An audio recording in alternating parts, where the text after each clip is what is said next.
Hello, everyone, and welcome to another episode of Common Sense with Dr. Ben Carson. I'm your host, Ben Carson, and we have a very special guest today. Lynn Johnson serves as Assistant Secretary at the U.S. Department of Health and Human Services Administration for Children and Families during the Trump administration. And I can tell you that the Assistant Secretaries are the ones who do the heavy lifting. It's one of the largest agencies within HHS, responsible for federal funding of programs like Head Start, TANF, and the Social Services Program for Children and Families. Now, Lynn has also accomplished very much in her field with multiple awards for her work with human services. And now she runs a wonderful organization called All In, Fostering Futures. And you'll know what that means very shortly. It really helps foster alumni achieve better outcomes in life and find a path of success through their communities. So, Lynn, welcome. Thank you so much for what you're doing, what you have done, and what you will continue to do. Now, you've had an amazing and powerful testimony about your work. But out of curiosity, how did you develop this interest in foster children? And how's that going? Thank you, Dr. Carson. And I don't think I developed the interest in foster children. I think that was God's plan, to tell you the truth. But when I was in D.C., I had started something that was called the All In Challenge. The president did do an executive order to care for all of America's children. Had the opportunity to meet with 46 governors to see if they would be all in for children. With that done, as everybody knows, we left. And I was sitting thinking about all those young people I met when I would meet with governors. When I'm at home wondering what's next, the young people started calling. They had aged out of foster care. I had worked closely with them when I was in the administration, and they didn't want to lose their voice.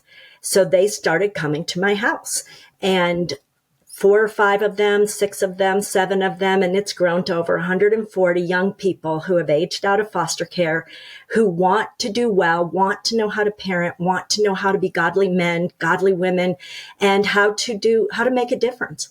And that's how it got started. So it wasn't me calling on them necessarily when I got home. It was they followed me into my house. And you can actually kind of see on the right on my wall, every time one young person stays here, they sign my wall as my commitment to them that they won't sleep on the streets again.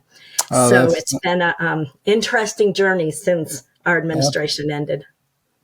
Well, I want to come back and talk about that a little bit more, but can you tell our audience a little bit about the TANF program, Temporary Assistance for Needy Families? I absolutely Many people have heard of TANF, but they don't really know what it is.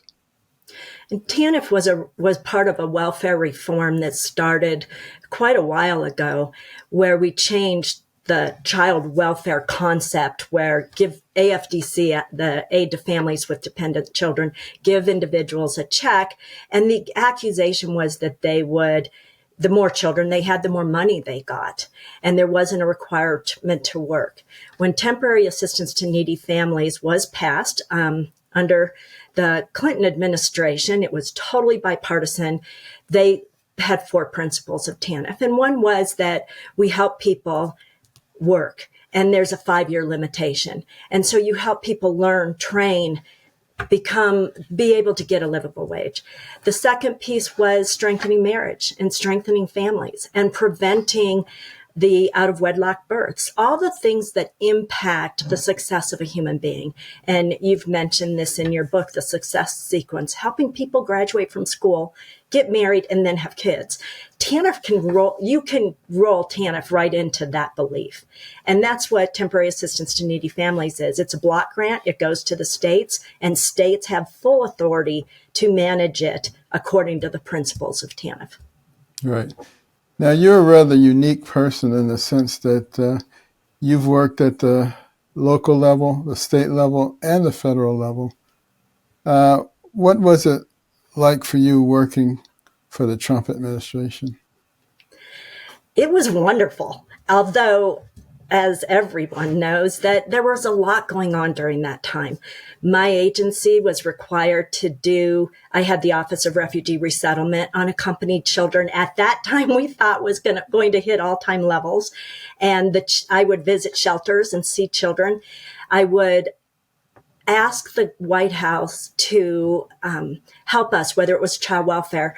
President's priority, and he had his first advisor, his daughter, Ivanka Trump, was let's end human trafficking. It was homelessness, as you were involved with, not can we just clean up the streets, but how do we help these individuals so that they can be successful with all these millions and billions of dollars we're giving to states. So working under the Trump administration for me was one of the best gifts I could have been given as a human service person, a person that wants to change with dignity the lives of individuals. And President Trump did that. He did it with his cabinet. He did it with the team at the White House. And he said, he's an action guy, get it done, but not make it disappear, period. It was make it successful for dignity of the human beings that we serve, increase the employability. So it was an best boss I ever had when it came to human services. Well, you mentioned that it took 16 months for your confirmation. I mean, how frustrating was that? I remember when I came to HUD, I didn't have any assistant secretaries for 5 months, no deputy secretary for 8 months. They were just playing silly political games. Absolutely. And thank goodness that my employer at the time let me stay employed. I ran a human service agency and I remember telling the finance chair, I can't keep doing this. I can't keep waiting. And finally, it was my senator here in Colorado who said, I'm going to sleep in your office until you get her through the committee. And so that's how it happened. But frustrating in the sense that we got so much done in the almost 3 years, 2.5 years that I was there. So much more could have been done for the dignity and the success of human lives that because of political reasons, I was just held up. And it takes time to meet your staff, to get to know people, to work, just even to get to know the Beltway in DC. And so that made it hard. There was a lot unfinished when we left. Yeah, well, it's important that people hear those stories because they need to put pressure on their congressmen, on their senators, not to play these silly games. I mean, that didn't happen with the Biden administration. Their people were just put right through. You can have who you want. And that's the way the government should work. Mm-hmm. But, let's get back to the foster children for a moment here. It wasn't something that was high on my list of priorities until a group of students from Ohio came to HUD who had aged out of foster care. And they were telling us about how horrible life was and some of the things that happened. And our people were so inspired, both the political and the careers, that they put together the FYI program fairly quickly with some help from your agency as well. Yeah. And, I just thought that was a good example of how government can work quickly when it needs to. But that's what really put it on my radar. But what are some of the vulnerabilities of youth who age out of foster care? The vulnerabilities when you age out and you have children, and I do, that are older. But if you're 18 and you're in a state that you age out at 18, or some states go up to 23, 24, think of an 18-year-old. While you're in foster care, you are not allowed to get a driver's license. You may have had, and I didn't realize this is humanly possible, but I met a young man who had moved 92 times in the time. So every couple months he was moved somewhere different, which included moving schools, which includes all that learning changing every so many months.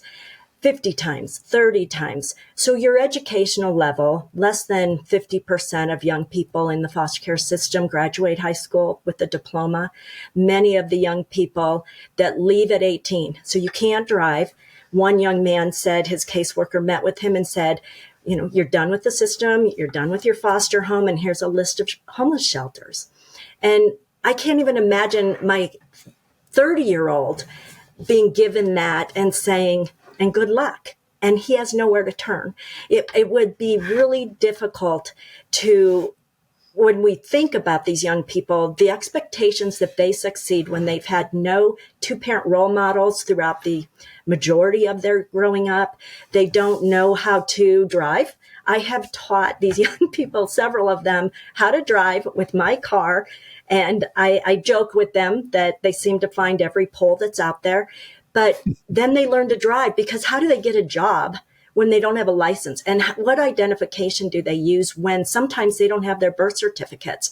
And sometimes it takes 6 months or more to get their files, which then leads them to 25+% are trafficked. And they are preyed on by traffickers because they're vulnerable, they're victims. And right off the bat, traffickers give them a home, and then they get abused and are trafficked. Mental health, huge. Think of trauma and the whole impact of trauma when it rears its ugly head and you're sleeping on the streets. So mental health, criminal justice, so many survival crimes that our young people have done that I've helped them work through, because they need to eat. They need a safe place to sleep. And they will do oftentimes victimless crimes in order to do that. So what our goal is not to have 50% of kids who age out. 20,000 a year age out. So we're talking 10,000 kids.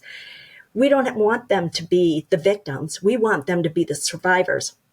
Our kids in our program say trauma to triumph, victim to victorious. They have all these taglines now that say, we can do this. And Dr. Carson, they are. When they have people who believe in them, it's happening. But they don't want anything else to do with government. That's not terribly surprising. 36% of those kids end up homeless within the first 18 months. Yes, sir. And a larger percentage end up in even worse situations than that. So that was at least before the FYI program. But what's been the impact of that program, FYI program?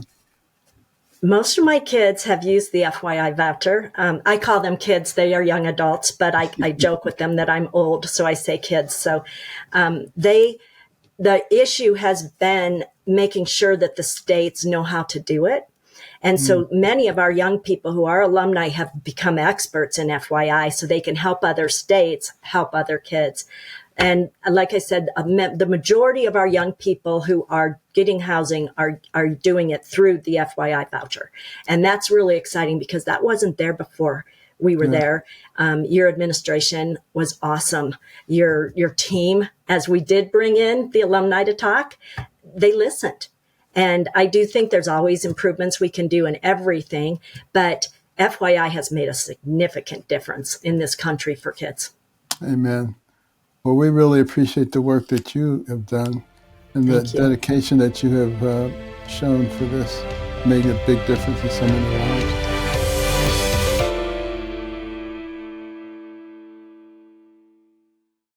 Lynn, since leaving your role in the Trump administration, you have continued to help thousands of foster children through your ministry, All In, Fostering Futures. Can you tell us a little bit about that program, how you got it started, and how is it doing? We started it actually in Washington, D.C. I had done an adoption day, and a young man had gotten an award. And then I joke with him that he stalked me, saying, you've got to listen to us. You've got to listen to us. So I created a committee, advisory group at the Administration for Children and Families of Aged Out alumni. And it was 30 young people, which during COVID, because of that network, and they didn't know what to do, and there was no agency they could go to, we did a call, and we had 1,000 aged out kids on a call. So listening to them, they have answers. They have ways to fix things that they didn't like when they were in foster care. So when I left the administration and not knowing what I was going to do next, one young man called me, said he was in Indiana. He was going to the university there. They have closed everything down because of COVID. And he went back to his foster home, but they were, one, afraid of COVID, and two, he was already aged out, so not a reason for him to come home. So he called and said he was going to California to remake himself. And he remembered I lived in Colorado, and could he stop here on the way? And I said, absolutely. And my husband kind of looked at me like, do you remember this young man? And my best words were, I think so. But he did come. And he hiked and got to know my middle son, who likes to climb mountains and do everything you do in Colorado. And then this young man left for California. His stuff was still in the room when I went to clean it up and change sheets and do what you do. So I called him and I said, are you going to have an address that I can send you your things? And he said, oh, no, I'll get it when I come home. At that time, my husband said, I think you've been adopted. And I said, oh, no, honey, we've been adopted. From there, he said he wanted to come home and climb and do things with my son. And he was going to bring a few friends.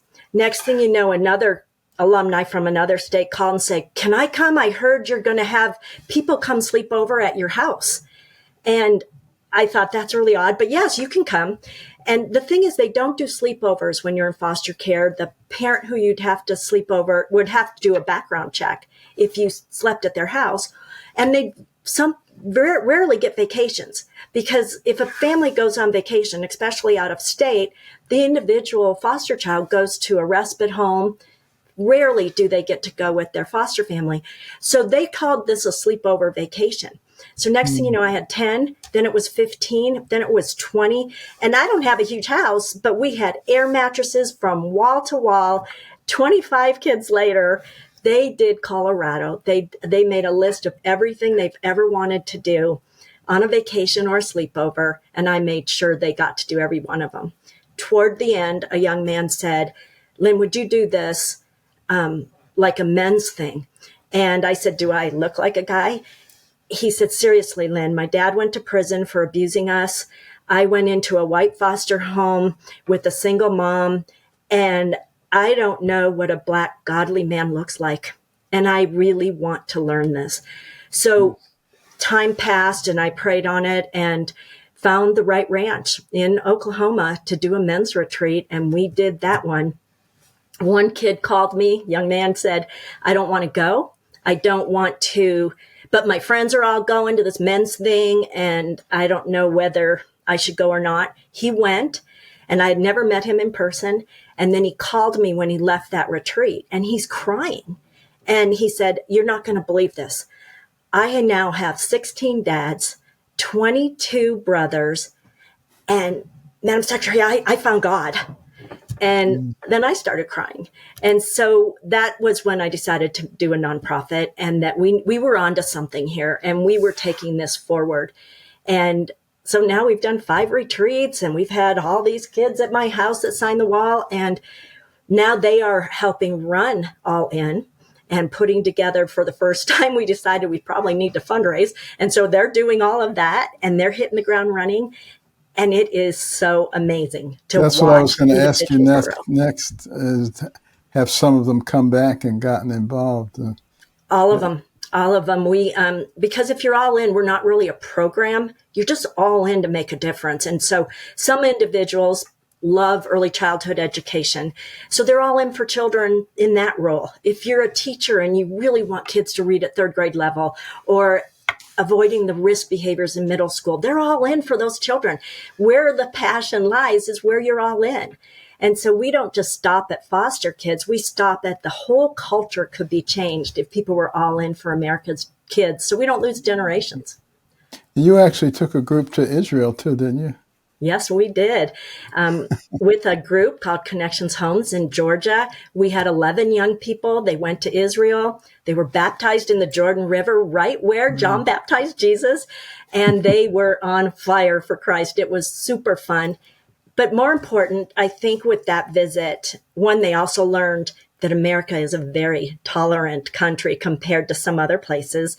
They did see intolerance in action, but they also learned culture differences. And they didn't have that. Some had never been out of their neighborhoods, not to mention their country. But it was also a piece where some of our children or kids that we work with, they're angry at the Lord because of what happened to them. The abuse is horrible, the loss of parents, the not getting a parent, the failed adoptions. And so they saw all religious factions in Israel and were having to have that thought in their head of, was it God? Was it not? Where do I fall with that? And we don't judge. We try to walk with Jesus. Sometimes we're the only Bible they're ever going to read. But if I started yakking at them about it, they'll run. So we just walk. We just walk with Christ and hope. And Israel helped do that. It was amazing. Well, you've, in a sense, taken the place of what families do. The breakdown of the family, I think, is responsible for a lot of the problems that we're having in our society today, because that's where the values come from. Yeah. And the values are what give you your success. And, the interesting thing is the liberal and the conservative think tanks and study groups all come to the same conclusion, that children who are raised in a two-parent nuclear traditional family do better in everything. So if that's the case, why do you think it is that the government doesn't seem to make that a priority? The whole families. Yeah. Not even not make it a priority, but we have so many disincentives to keep a family together, from marriage penalties to the rules around the welfare funding. If you are a single mom with children and your husband gets out of prison and moves back in the home, you can lose some of your welfare before that person can get back on his feet and be successful. Some of the child support rules with deadbeat dads and not helping the dad move up so he can help his children. All of those things are disincentives, and that we have to really reframe our thinking to support dads in the home, to support two-parent couples that want to marry, but if they get married, they can't support their kids. And we really need to change that and help others so that we know. I think it was Governor Huckabee who brought in scientists and mathematicians and said, I want to end poverty. How do I do that? And they worked and came back to him and said, you need a marriage initiative. And I thought, that's the greatest thing I've ever heard.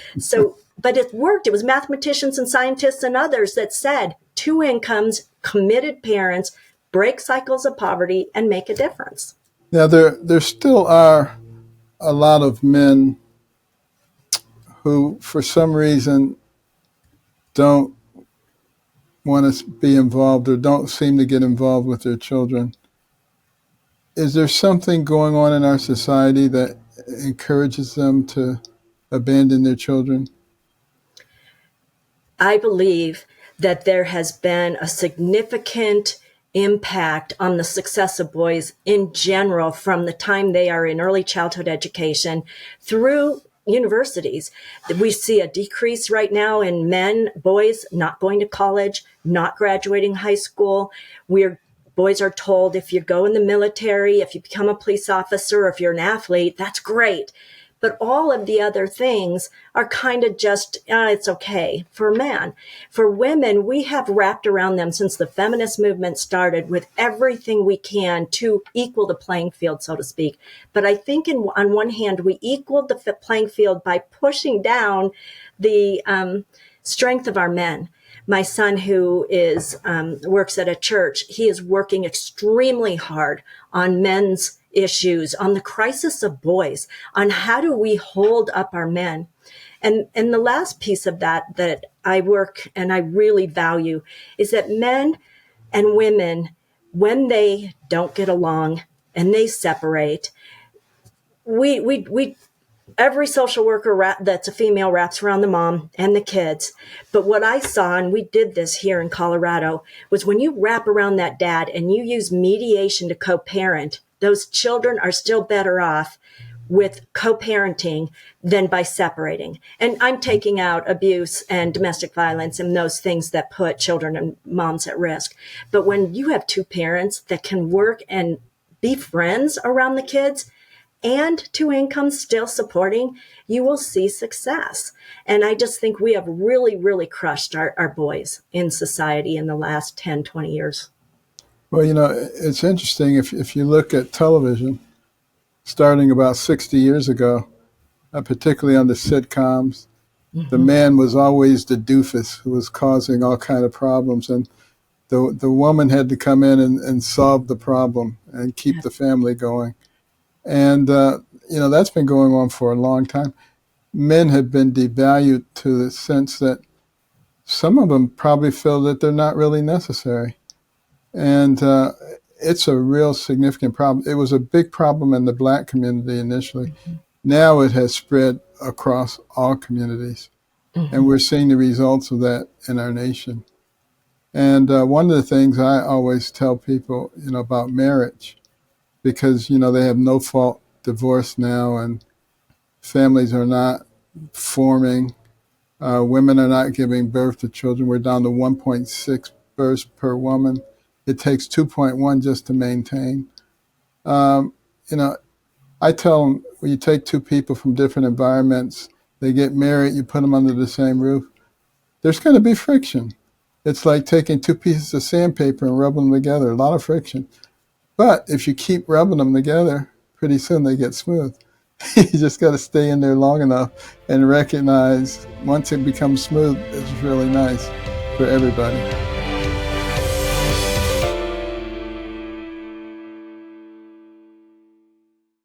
The Biden administration has been working since day one to inject the woke gender policies into every aspect of government. And can you tell us about the Biden administration's regulations on foster youth placement? Absolutely. The most recent rule that was passed that had to do with gender affirming, that any children that are placed in a home that whatever the age, that the foster parents will gender affirm wherever that child wants to go. And in some homes, if the child is extremely young and is playing that I want to be a girl, I want to be a boy, that does not necessarily mean they want to change their gender. And so what many of our faith-based groups have said, and the foster parents are saying, we can't do that gender affirming with foster kids, but we want to help give homes to children. They aren't going to be able to do that with this rule. There were 13,000 comments on that rule that went into the Administration for Children and Families. Many of our Republican attorney generals have written letters and are working on opposing that rule, as the Ways and Means Committee in the House of Representatives has said, wait a minute. And I hear, when I look at what they wrote, two things. One is, it's not necessarily that there's discrimination against kids. There's a bias against faith-based and religious liberty issues. The churches that are helping get kids adopted, those adoption agencies won't be able to place in many of our Christian homes or our faith homes, not just Christian. So when we look at that rule and we look at the harm of losing parents for kids, right now we hear in the news about kids sleeping in caseworkers' offices, in hotels, because we don't have enough foster parents. And now the majority of our foster parents that come from faith-based groups are also going to be eliminated. What are we doing to our children? We remove them and then we don't have homes. So the rule is amazing. Controversial. Yeah. Well, when you stop and think about it, the human brain begins to develop immediately after conception. Millions of neurons a day. Later on, billions of neurons a day. It doesn't finish developing until the mid to late 20s. So you're asking 9, 10, 11, 12-year-old people with undeveloped brains to make major decisions that will impact the rest of their life. Isn't that the reason that parents are there? To protect kids who are vulnerable? And yet these government agencies are basically trying to neglect or negate the role of parents, take over, and some of the results for the kids who transition are just tragic.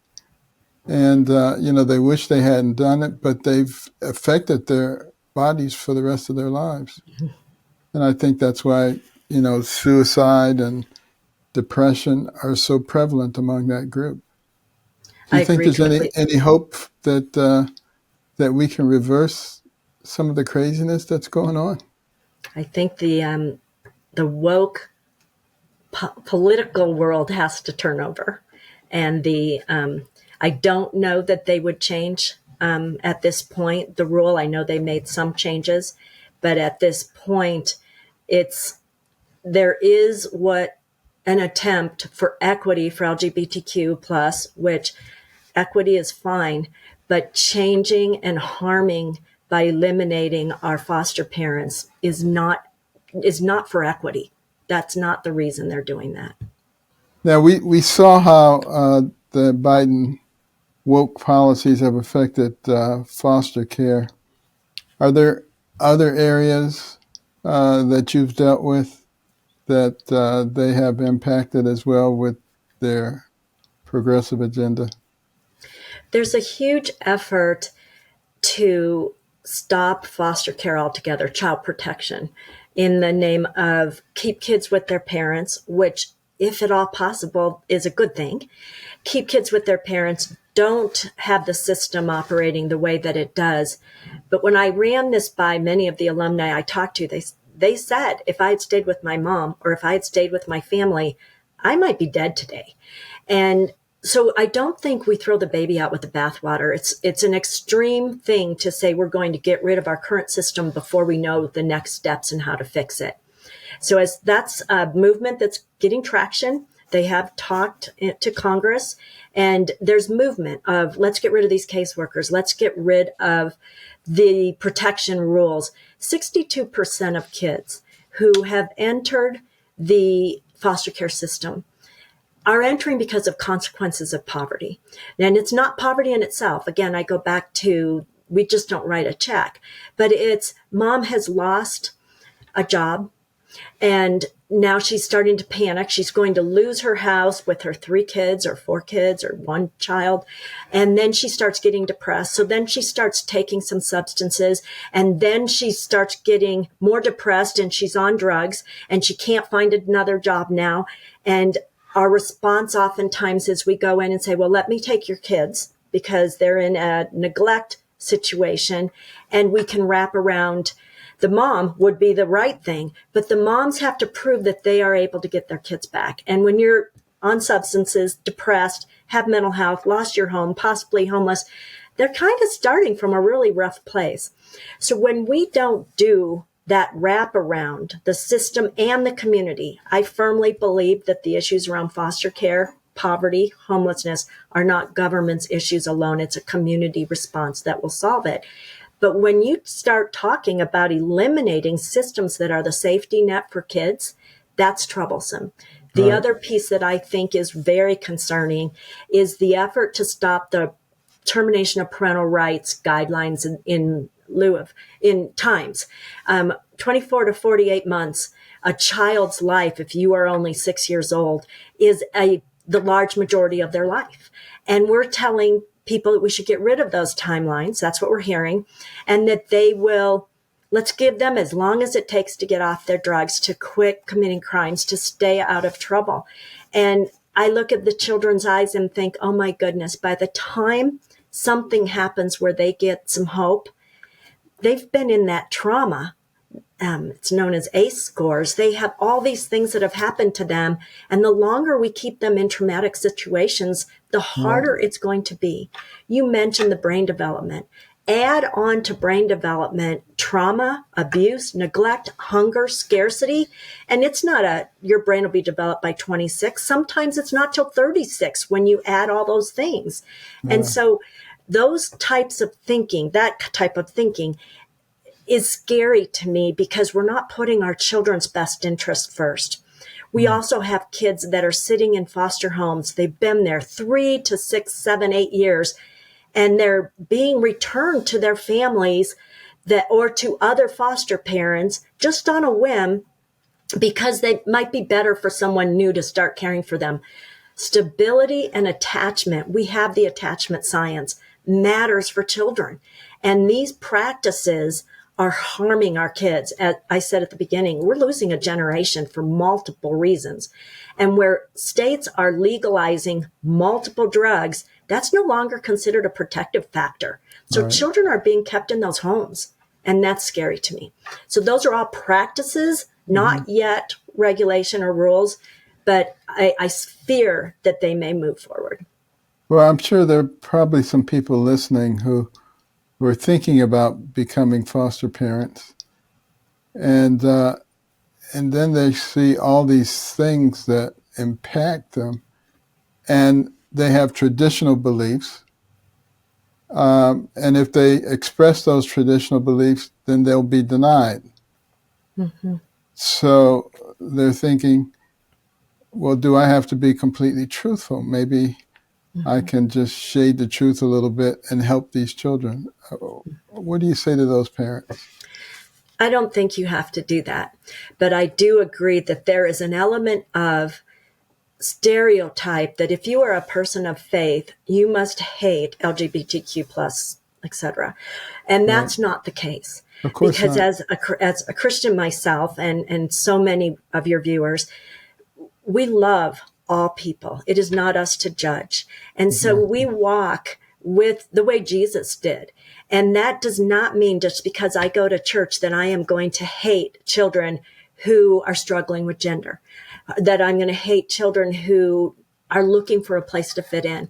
That should never happen. And that's what the caseworker should look for, is who has the stereotype, the bias, or who's walking with Jesus. Because walking with Jesus, we don't judge, we love. And that would help the young people make up their decisions and what do they want to do without the stereotype. But that is the assumption in many, many situations for our caseworkers. Caseworkers have the hardest jobs out there. And now with the huge push that how they think is being managed is difficult for them. And it's hard to hire anymore. And these kids need their caseworkers. They need their caseworkers to also show that love and that caring. We need some real reforms, and I hope that you will be involved with the next administration to bring about some changes that need to be made on a long-term basis. Thank you. And we very much appreciate what you've done for so many of these children and for shedding light on this subject for so many of our listeners. Thank you for what you're going to do also. Thank you.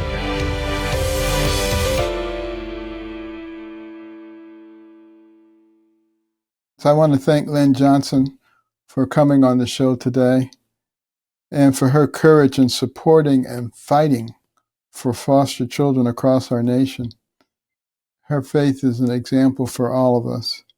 What an incredible life she's led, using her platform to educate and inform people on this very important topic.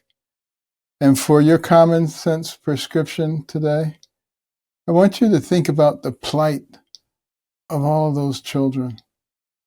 There are 20,000 of them that age out of foster care each year. You can imagine how many there are in foster care. And in many cases, they come from very traumatic situations. I want you to think about if there's something you can do. I want you to look up the organization that Lynn Johnson started and see if there are other organizations like All In that are paying attention to the needs of these children, and get involved. Volunteer, contribute your resources. There are all kinds of things that can be done. And think about, if you were in that situation, what you would want done for yourself. This is what we do. We're Americans and we care about each other. Love your neighbor. Not cancel your neighbor. Love your neighbor. That's who we are. And that's it for this week. Please subscribe on Apple Podcasts, Spotify, Twitter, wherever you get your podcasts. Rate us, review us. We love those 5-star reviews. And make sure you tell everybody about us, because we need to spread common sense. We have to make common sense common once more. And remember the cornerstone principles: faith, liberty, community, and life. We'll see you next week.